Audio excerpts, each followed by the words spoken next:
काँग्रेस पार्टीचे निरीक्षक आदरणीय नाईक साहेब, आपल्या जिल्ह्याचे नेते आदरणीय माजी आमदार सुरेश दादा देशमुख, व्यासपीठावर उपस्थित असलेले ॲडव्होकेट मुजाहिद साहेब, सन्माननीय सिद्धार्थ हत्यांबे, व्यासपीठावर उपस्थित असलेले माजी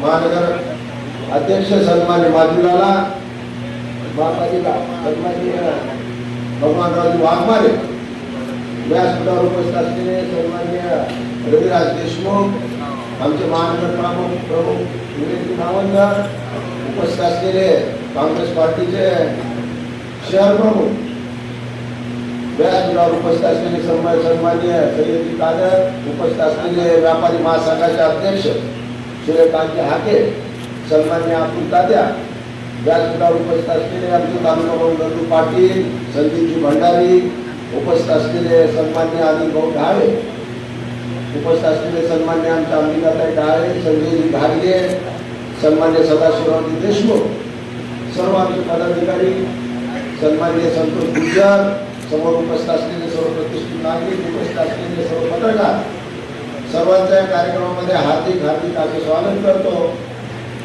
आणि गेल्या 1 महिन्याभरापासून किंवा 2 महिन्यापासून खऱ्या अर्थानं परभणीची निवडणूक ही देशाच्या राजकारणामध्ये एक वेगळा विचार नेणारी ही निवडणूक आहे. संपूर्ण महाराष्ट्रामध्ये कशा प्रकारचं वातावरण होतं आणि त्याला छेद देण्याचं काम तुम्ही केलं असेल तर आपल्या परभणीच्या जनतेने केलेलं आहे. आणि एक सेक्युलर मताचं विभाजन झालं नाही पाहिजे, सेक्युलर मध्ये एक संघ राहिले पाहिजे. यासाठी काँग्रेस पार्टी बरोबर सुद्धा एक चांगल्या प्रकारची चर्चा करून एक महाविकास आघाडी निर्माण करण्यामध्ये आम्ही यशस्वी झालो. या निमित्तानं खऱ्या अर्थानं बऱ्याच नाराजी झाल्या. काही आमच्याकडे उमेदवार होते, काही तुमच्याकडे उमेदवार होते, बऱ्याच लोकांनी त्यामध्ये माघारी घेतली. बरेच लोक अत्यंत नाराज होऊन काही दुसऱ्या पार्टीत गेले, काही आमच्याजवळ आले, काही घरी बसले. पण निवडणूक झाल्यानंतर मला तुम्हाला आनंदाने सांगा वाटते की जेवढे आपल्यापासून दूर गेले होते ते सगळे आपल्या व्यासपीठावर किंवा समोर दिसतात. हे आपल्यावरचं खऱ्या अर्थानं प्रेम आहे. ही निवडणूक क्रांतिकारी निवडणूक होती. या निवडणुकीमध्ये तशा प्रकारचा सगळे अस्त्राचा वापर भाजपने केला. शेवटच्या 2 दिवसामध्ये तर जवळपास एका मताला 15,000 रुपये देण्याचं पाप सुद्धा कुणी केलं असं तर या भाजपच्या सरकारने केलं. आणि त्यामध्ये सुद्धा परभणीची जनता ही स्वाभिमानी आहे. आणि या स्वाभिमानी जनतेनं हे सगळं नाकारत एक क्रांतीची मशाल आपण इथं पेटवलेली आहे. निश्चित याचा बदल राष्ट्रीय स्तरावर आणि महाराष्ट्राच्या राज्याच्या स्तरावर झाल्याशिवाय राहणार नाही. की बघा, हे खऱ्या अर्थानं बदलाची चळवळ आहे. चळवळीचा विचार खूप छोटा असतो पण ती चळवळ वाढत राहते. म्हणून परभणीतून सुरू झालेली चळवळ निश्चित राज्याच्या देशाच्या राजकारणामध्ये सुद्धा एक बदलाचा विचार घेऊन गेल्याशिवाय राहणार नाही. हे सुद्धा तेवढंच केलं. परभणीमध्ये निवडणूक लढत असताना खूप मोठ्या प्रमाणावर मला सुद्धा अनुभव आले. कारण ही निवडणूक तळागाळातील लोकांच्या प्रश्नासाठी आहे. वॉटर मीटर गटर असेल किंवा सर्वसामान्य माणसाच्या काय अडचणी आहेत त्यामध्ये ठीक आहे. आमचे काही उमेदवार देण्यामध्ये चुकले असतील, काही काँग्रेस पार्टीचे काही चुकले असतील, पण शेवटी आपल्या सगळ्यांचे मिळून बहुमत आलं. आम्ही जेव्हा सर्वे केला होता त्यावेळेस जवळपास 40च्या पुढे आपल्याला जागा दाखवली. पण आज सुद्धा आपल्याकडे 36 म्हणजे मेजॉरिटी आपल्याला 33ची पाहिजे आणि 36 लोक आज आपल्याकडे निवडून आले. सगळ्या महाराष्ट्राचा विचार केला तर अशा प्रकारचं महाविकास आघाडीचं सरकार आपल्या परभणीमध्ये किंवा सत्ता स्थापन झाली. म्हणून ज्या चुका पहिल्या झालेल्या ज्या प्रशासनाने केलेल्या जो प्रशासकीय कारभार होता त्यावेळेस झालेल्या आपल्याला पुढे करायचं. आता अंडरग्राउंड ड्रेनेज असेल, समांतर पाणी पुरवठा योजना असेल, डम्पिंग ग्राउंडचा प्रश्न असेल, या शहराचा मोठ्या प्रमाणावर विकास व्हायला. तुम्ही जे नगरसेवक निवडून आलेले तुम्ही अतिशय भाग्यवान नगरसेवक आहे. येणाऱ्या काळ या शहराला वेगळा चेहरा देण्याचं काम राहणार आहे. तर सगळ्या मोठ्या योजना हे येणाऱ्या 5 वर्षामध्ये आपल्याला शहरात आल्या. या शहराचा अर्थकारण सुद्धा आता बदलत चाललेला आहे. मोठ्या प्रमाणावर चांगल्या शैक्षणिक संस्था परभणीमध्ये येत आहेत. चांगले हॉस्पिटल येत आहेत, चांगली कारखानदारी परभणीमध्ये येते. आजूबाजूला जर तुम्ही बघितलं तर जवळपास 7-8 साखर कारखाने सुद्धा परभणी शहराच्या आजूबाजूला सुरू झाले आणि त्यातून होणारा रोजगार निर्मिती, त्यातून होणारे चांगल्या प्रकारचं अर्थकारण हे परभणीमध्ये येते. आज परभणी शहरामध्ये तुम्ही पाहिलं असेल जमिनीचे रेट हे मुंबईपेक्षा जास्त झाले. त्याचं कारण एवढं की परभणीला लोक पसंती देत आहेत. परभणीमध्ये मोठ्या प्रमाणात आपण शांती प्रस्थापित करण्यामध्ये सुद्धा यशस्वी झाले. 2014 पासून एक दंगल किंवा कुठल्या प्रकारचा जातीवाद या शहरात झाला म्हणून लोक इथं पसंती देत आहेत. आज तुम्ही पाहिलं असेल कोचिंग इन्स्टिट्यूट परभणीमध्ये सगळ्यात जास्त जवळपास 25,000 मुलं आज परभणी शहरामध्ये शिकायला आले. त्याच्या वाशिम पासून बुलढाणा पासून लोक इथं शिकायला येत आहेत. याचं कारण एवढंच आहे की इथं चांगल्या प्रकारचे शिक्षण सुद्धा मिळते. म्हणून या शहराच्या दृष्टिकोनातून येणारे 5 वर्ष खूप महत्वाचे. ज्या काही मोठ्या योजना असतील त्या सगळ्या योजना या 5 वर्षाच्या दरम्यान परभणीमध्ये येणार आहेत. आपल्याला परभणीमध्ये फार मोठं काम करायचं. नाट्यगृहाचं काम असेल ते अर्धवट राहिलेलं आहे. नवीन तुम्ही पाहिले असतील की खूप मोठ्या प्रमाणावर जागा या महानगरपालिकेत अवेलेबल आहे. त्या जागेचं युटिलायझेशन चांगल्या प्रकारे केलं तर मोठे कॉम्प्लेक्सेस या शहरामध्ये उभा होऊ शकतात आणि शहराचा अर्थकारण किंवा इन्कम स्रोत आपल्याला वाढवायचा असेल तर 1 ना 1 इंच जमीन शहरातली आपल्याला उद्योगात आणावं लागेल. तुम्ही निवडून आलेले सगळे नगरसेवक अतिशय सक्षम आहात. भविष्यामध्ये या शहराला चेहरा देण्याचं काम तुमच्या हाती होणार. कारण लोकतंत्र तुमच्यापासून सुरू होते. समाजातील शेवटचा माणूस तुमच्याकडे येत आहे.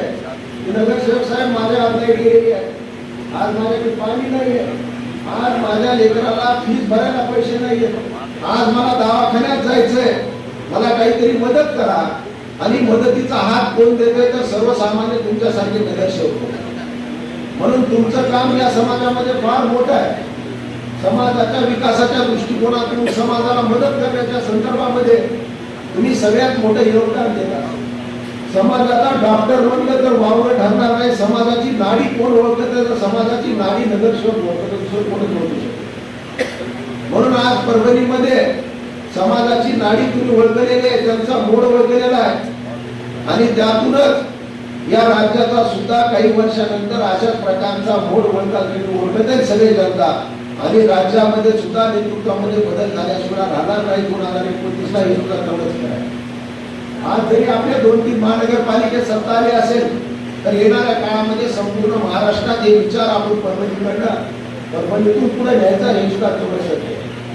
म्हणून आपल्या सर्वांना विनंती आहे येणाऱ्या 5 वर्षामध्ये आपल्या हातून एक चांगलं कार्य शहराच्या दृष्टिकोनातून घडलं आहे. या शहराच्या सगळ्या गोष्टी म्हणजे वॉटर सप्लाय असेल, तुमचं ढमकी ड्रमचा प्रश्न असेल, आता इथं 27 आपल्या 10 रोडला रोड आहे, त्या तिथल्या जमिनीमध्ये 28 एकरमध्ये सुद्धा काय प्लॅन करायचा आहे हे सगळा अधिकार तुमच्या लोकांचा आहे.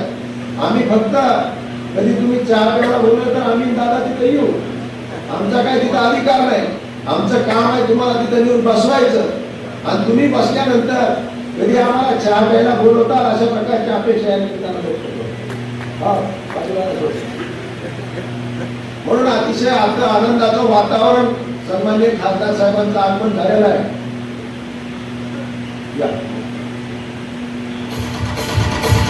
आणि ही लढाई आपली इथं संपलेली नाही. जशा प्रकारचा उबाटा गट असेल आमचा किंवा काँग्रेस पार्टी असेल, सर्वसामान्य माणसाला आपण आज इथं उमेदवारी दिलेली.